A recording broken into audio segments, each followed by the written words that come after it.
Asan ang tunay na issue? Ang tunay na issue, ito po ang sinasabi ni Pangulong Marcos. Ngayon, tignan niyo yung mga balita ngayon. Pinakamalaking kinita ng BIR sa kasaysayan ng BIR. Congratulations, pasok na pasok, no? Palakpakan tayo. Oh, pinakamalaking kinita na non-tax, ibig sabihin BIR tax eh. Pinakamalaking kinita na hindi galing sa buwis. Palakpakan tayo. Ang galing ni BBM. O, kita nyo ha. Makinig kayo ha.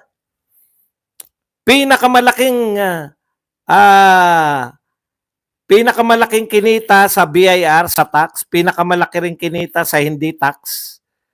So, ibig sabihin, kung ngayon po ang pinakamalaking kinita ng Pilipinas, siguro, makakapagbayad na tayo ng utang.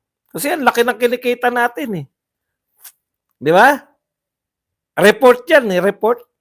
Report nila yan. Pinakamalaki rin po ang inuutang natin ngayon. Ha?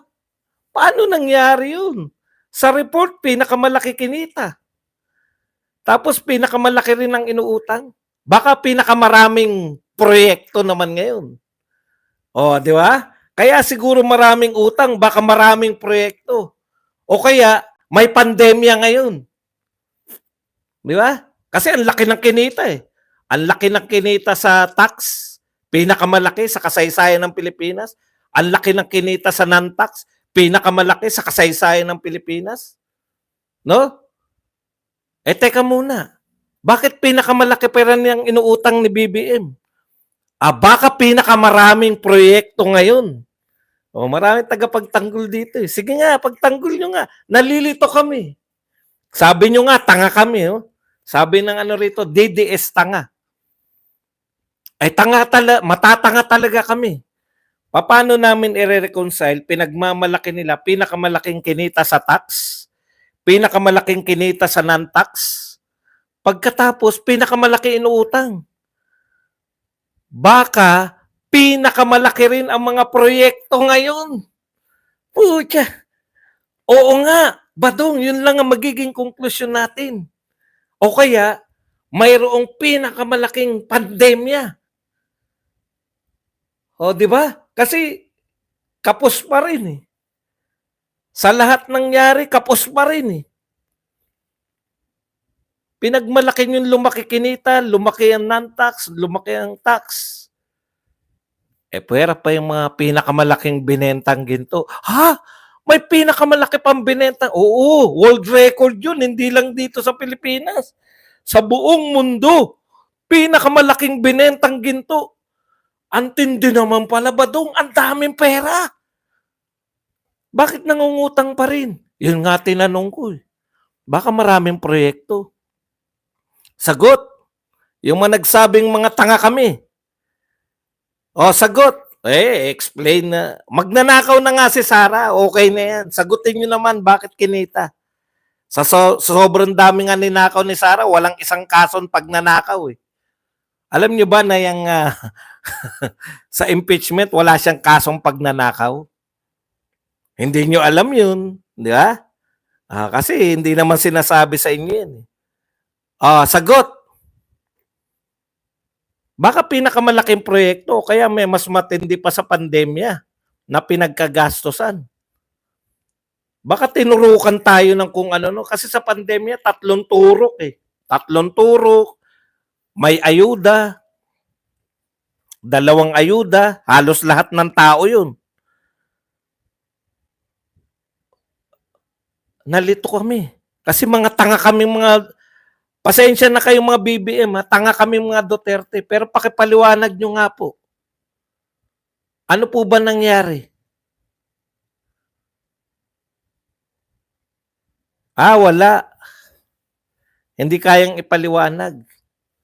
May proyekto ba? Walang proyekto at tumatahimik na sila unti-unti. Yung nagsasabing tanga tayo, tumatahimik na. Akala nila magnanakaw si Sara eh. Meron bang pagnanakaw sa impeachment? Sa 3 complaint, meron bang pagnanakaw? Wala ba dong? Wala silang nilagay na pagnanakaw.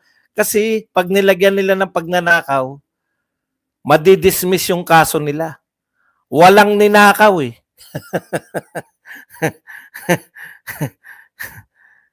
Ano na, mga kapatid?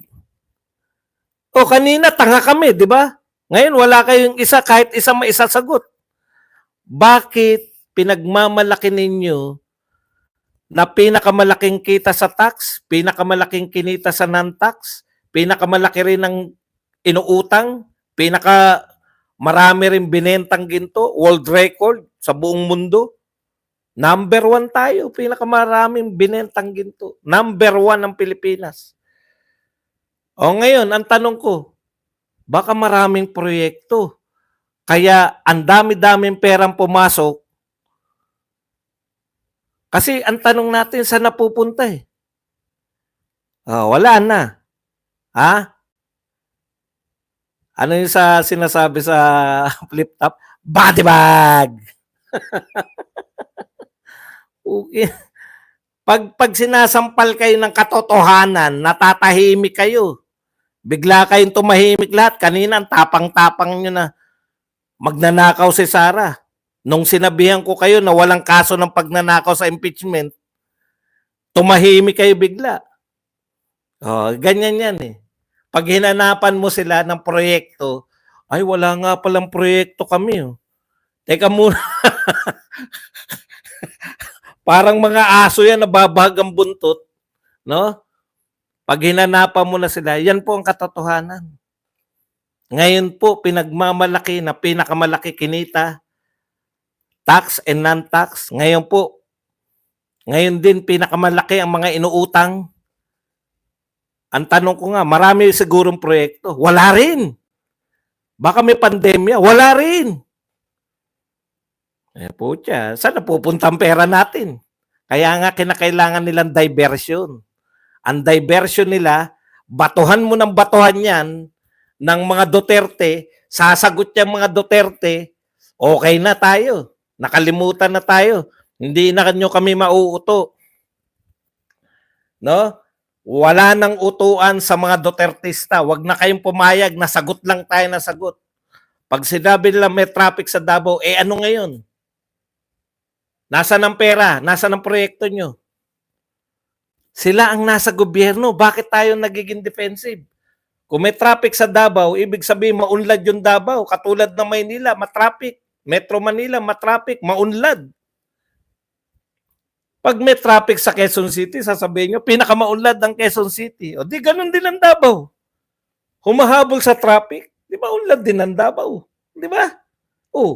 Ngayon ang sagutin ninyo, nasa napupunta yung pera namin? Yan yung sinasabi ng Makati Business Club.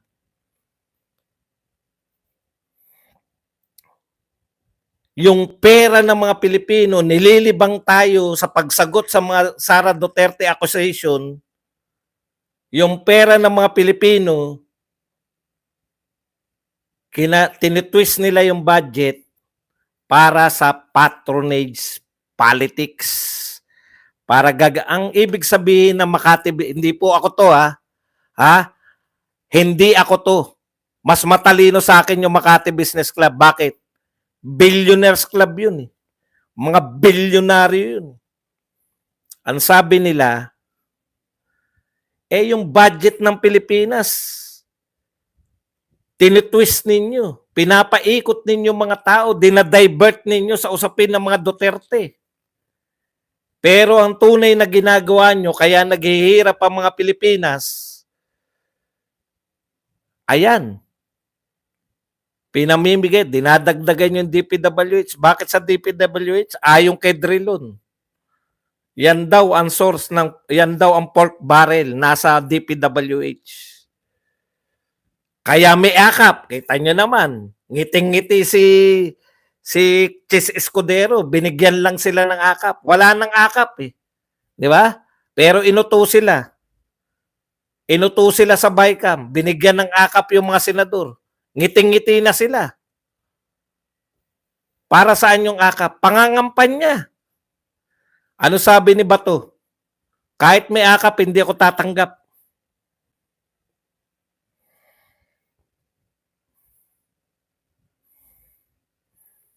Panay diversion lang to. Sinampahan ng kaso si Dado. Siyempre, bakit nila sasampahan nga na? Hindi nyo na kami mauto. Hindi na. Meron kaming 2 milyon na kumilos, hindi nyo sinasagot. Ano yan? Lilibangin nyo na naman kami na traffic sa Davao? Di traffic sa Davao. Traffic sa Davao. Traffic din naman sa Metro Manila. Ibig sabihin, pag maunlad ang bayan sa siyudad sa Pilipinas, matraffic. Di maunlad ang Davao, huwag nyo na kaming pinagbubula. Magagalit na naman kami kay Torre kasi ganun-ganun. Sinampahan si Dado. Ano ba kasalanan ni Dado? Hindi na, Nasaan ang mga proyekto nyo? Nasaan ang pera ng taong bayan? Kinakailangan nyo na magpaliwanag. Panay kay confidential fund ni BP Sara. Si BP Sara lang ba may confidential fund? Buksan nyo rin lahat ng libro. Ngayon, DPWH, 20 billion. Walang resibo. Confidential fund ba yan? 20 billion ng DPWH? Hindi. Hindi confidential fund. Bakit hindi nila kinakalkal? Baka makalkal nila na kung kanino napunta yung walang resibo ng DPWH. 125 million lang si BP Sara, doon tayo nag-focus lahat. Sa kanila, daan-daang bilyon. Saan nyo dinala? Yung PDIC, saan nyo dinala? Yung PhilHealth, saan nyo dinala? Yung pinagbentahan ng ginto. Saan nyo dinala? Yung Maharlika Fund. Ang daming issues, daan-daang bilyon, kada isang sinabi ko. May sagot ba sila? Si Sara Duterte kasi, Saramaw. Okay ng Saramaw na yan. Pakialam namin kung Saramaw. Nasaan yung pera namin? Wala kaming pakialam sa inyo. Dinadivert nyo na naman. Tatay Digong dapat hindi na abogado, disbarment. Ano ba yung disbarment? Tatanggalin ka lang sa pagiging abogado. Sino yung nagsampa? EJK victims kami. EJK pala. Di EJK ang isampa nyo. Murder. Ang isampa nyo. Hindi po pwede. Bakit? Nakasampa kami sa ICC. Pag nagsampa pa rin kami rito, mawawalan silbi ni ICC kasi kinikilala namin yung korte. Yun naman pala eh. Huwag kayong mag-alala. Pag upo ni Donald Trump, paparusahan yung ICC. Ipipress lahat ng mga pera ng ICC sa buong mundo. Akala nyo ba sa Amerika lang mapipress? Takot po ang mga buong mundo sa Amerika. Dahil